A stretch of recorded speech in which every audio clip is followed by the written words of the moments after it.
Good morning. I'm Dr. Patrick O'Gara from Brigham and Women's Hospital in Boston, and it is a pleasure for me to join this session with Drs. Moran, Lawton, Tamas Holland, Puskis, and Patel. I have been assigned the topic of revascularization, a basic update, and future directions. I have no relevant disclosures for this talk.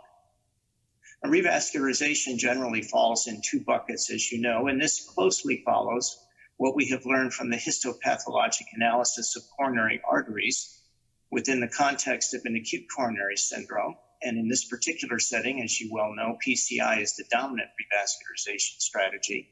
And among patients who have chronic coronary syndromes, in which PCI and CABG are more equitably distributed across patients for whom revascularization is performed. Now, I'd like to focus the majority of my remarks on chronic coronary syndromes because I know my colleagues, Drs. Moran and Tamas Holland and Patel especially, will discuss issues more intimately related to acute coronary syndromes. From a perspective of a clinical cardiologist, the first questions to ask regard those for the indications for revascularization, namely, can I improve survival or can I alleviate symptoms?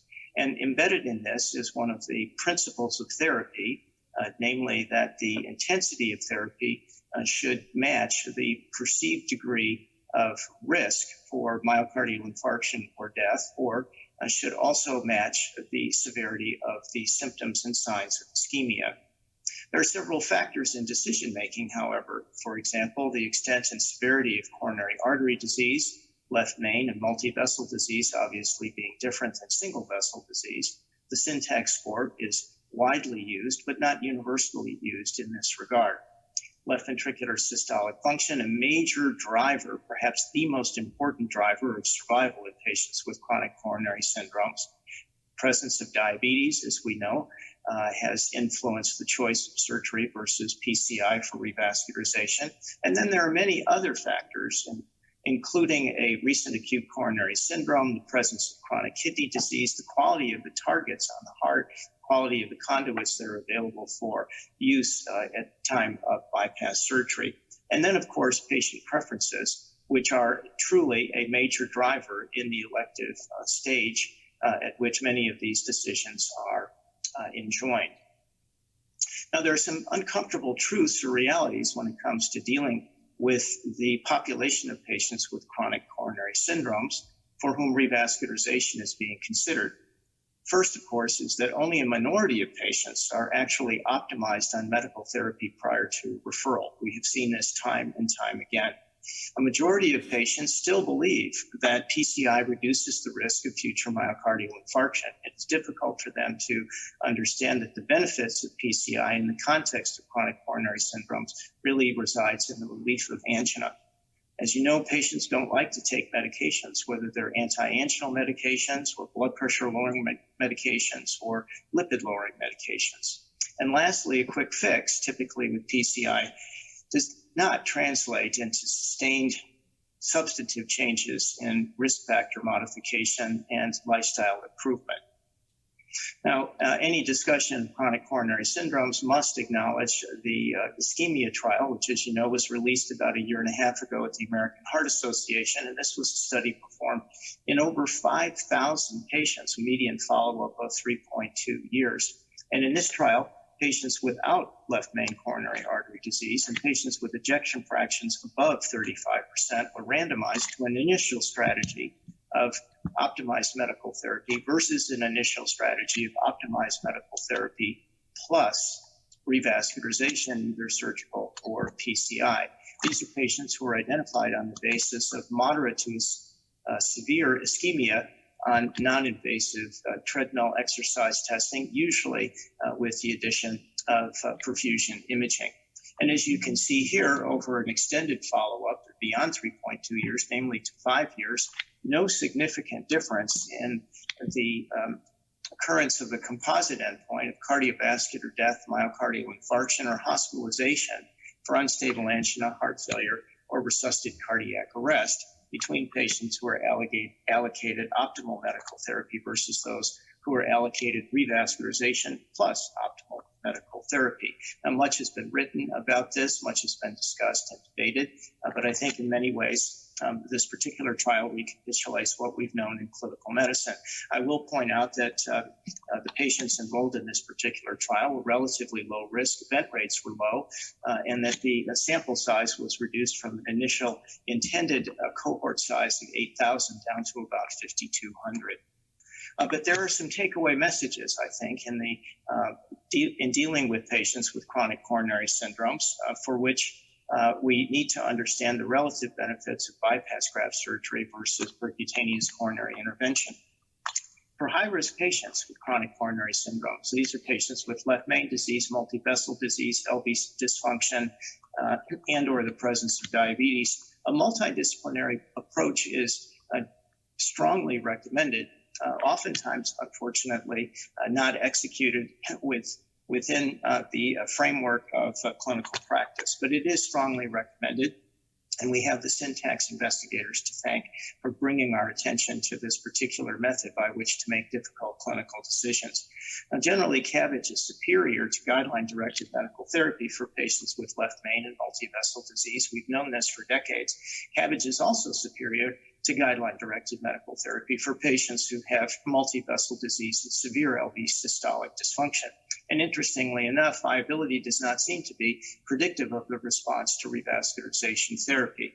Now, this statement, of course, comes from the STITCH trial and its long-term follow-up here out to 10 years, in which a survival advantage was shown with coronary artery bypass graft surgery compared against medical therapy at 10 years in patients with multivessel disease and severe LV systolic dysfunction. These are very rigorous data. Now, in addition, I think it's fair to say that bypass graft surgery is superior to PCI in patients with diabetes and multivessel disease with LAD involvement. We've known this since the Berry trial. CABG may have a superior outcome compared against PCI for many subtypes of patients with left main disease, especially those with high Syntax scores, namely Syntax scores in excess of 32. And generally, it's fair to say that coronary artery bypass graft surgery is the preferred mode of revascularization when there is an increasing severity of disease in the presence of LV dysfunction and oftentimes with diabetes. Now, interestingly enough, when CABG is the preferred mode of revascularization in patients who have ischemic cardiomyopathy with ischemic mitral regurgitation, remember that it is reasonable to approach the mitral valve at time of coronary artery bypass graft surgery. The FREEDOM trial was published many years ago, nearly 10 years ago now, and it was a trial that was done in patients with diabetes and did show the superiority of coronary artery bypass graft surgery compared against PCI for diabetic patients with multivessel disease. We need to remind ourselves of these findings in routine practice. But there's coronary bypass surgery, and then there's coronary bypass surgery. What I'm trying to show you here on the left-hand side is the oftentimes referred to blue plate special 20th century approach to coronary artery bypass graft surgery, namely the left internal mammary artery with two saphenous vein grafts, compared against what reference coronary surgeons can now perform with all arterial grafting. Here you're seeing a rendition of the use of both the right and left internal thoracic arteries with segments of the radial artery used to extend the right internal thoracic artery here to the PDA, and here a conduit from the left internal mammary artery itself to an obtuse marginal branch. There is something to be said about all arterial grafting, as has been demonstrated at the hands of reference surgeons. A multidisciplinary approach is also required in high-risk patients for whom PCI might be considered. After all, not everybody is a good CABG candidate, and we oftentimes need to make difficult decisions. PCI is needed immediately to alleviate ischemia or to alleviate ischemic arrhythmias, and it is a truth that revascularization in these circumstances is oftentimes incomplete. Also in this particular circumstance, improved survival cannot be claimed with confidence. As I stated before, my colleagues will take you through revascularization in the context of acute coronary syndromes with PCI. These are some of the major challenges that we face in dealing with patients with non-ST elevation and ST elevation MI how to choose the appropriate revascularization sequence in patients with shock, the use of mechanical support, the choice duration of dual antiplatelet therapy, the trouble that we get into when patients have an additional indication for oral anticoagulation, the bleeding risks that follow, and then I think the approach to personalized medicine that we would all like to adopt. So some future directions for revascularization are summarized on this slide. We need to improve revascularization outcomes. I think we can always get better at case selection, and we also need to understand the residual risk following revascularization mediated by lipids, inflammation, and thrombosis. We can also get better with our revascularization techniques. I showed you the all arterial grafting coronary artery bypass graft approach. We're doing more and more in the cath lab with chronic total occlusion. And lastly, we need to design clinical trials that overcome the deficiency of what has become before. This is difficult as this field is a moving target. Lastly, I would encourage you to stay tuned. In 2021, the ACC-AHA will release its revascularization guidelines with participation of several of the panelists here. Thank you very much for your attention.